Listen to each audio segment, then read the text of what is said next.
The Three Pillars of Socialism, Presentation 7, Part C, on the Origins of Socialism.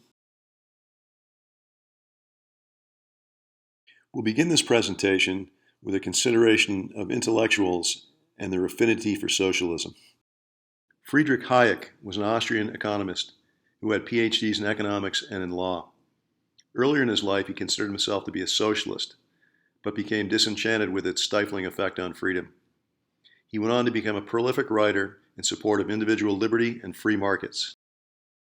In two of his books, The Intellectuals and Socialism and The Fatal Conceit, The Errors of Socialism, he explained the affinity of intellectuals for socialism.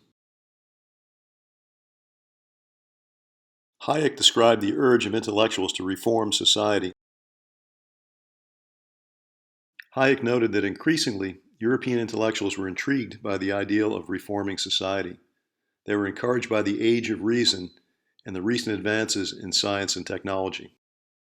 They began to view the existing socio-economic order that had evolved over the centuries through the trial and error of human interaction that came to coordinate the activities of millions of people as somewhat primitive and in need of control and administration in order to achieve a more perfect socio-economic order and an improved condition for mankind.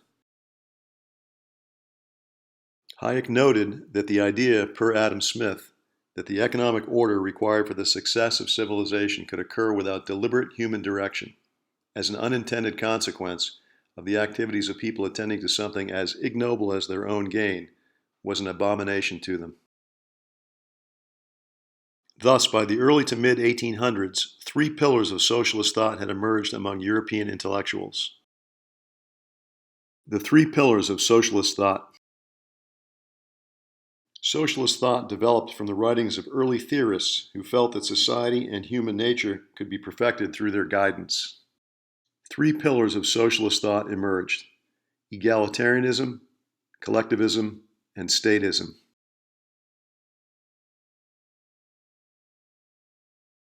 Egalitarianism is a social and political philosophy advocating the removal of economic as well as political inequalities among people. Is a political practice aimed at increasing material equality through redistribution of goods and income. Egalitarianism is in contrast with the free market, where the economic order is achieved by the activities of millions of people seeking their own economic interests. Redistribution of goods and income is inconsistent with property rights and equality of treatment under the law.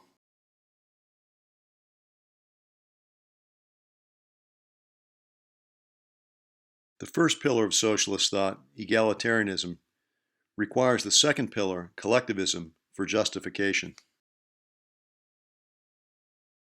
Collectivism, a social and political philosophy that emphasizes the interdependence of every human in some collective group and the priority of the group goals over individual goals. The philosophical underpinnings of collectivism are related to holism or organicism, the view that the whole is greater than the sum of its parts. Specifically, the society as a whole is seen as having more value than the separate individuals that make up that society. Under collectivism, the quote-unquote common good is more important than individual rights, pursuits, or goals.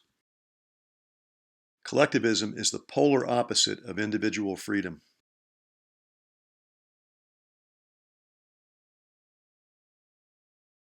The first pillar of socialist thought, egalitarianism, requires the third pillar, statism, for its implementation.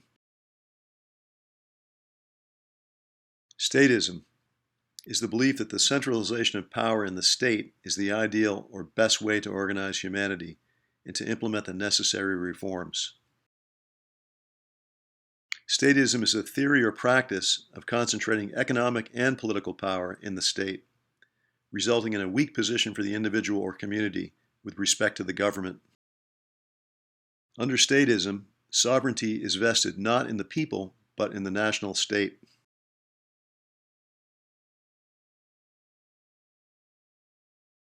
Statism is actually ruler's law, as described earlier in this series by Cleon Skousen. The power pyramid is inverted, where all the power is in the ruler or the state. It flows from top down, from the national level to the state, to the municipal, to the family, and finally to the individual at the bottom. Key points for Presentation 7, Part C, on the three pillars of socialism. The three pillars of socialist thought are egalitarianism, collectivism, and statism. Egalitarianism advocates the removal of economic as well as political inequalities among people. It is a political practice aimed at increasing material equality through redistribution of goods and income. Egalitarianism requires the second pillar, collectivism, for justification.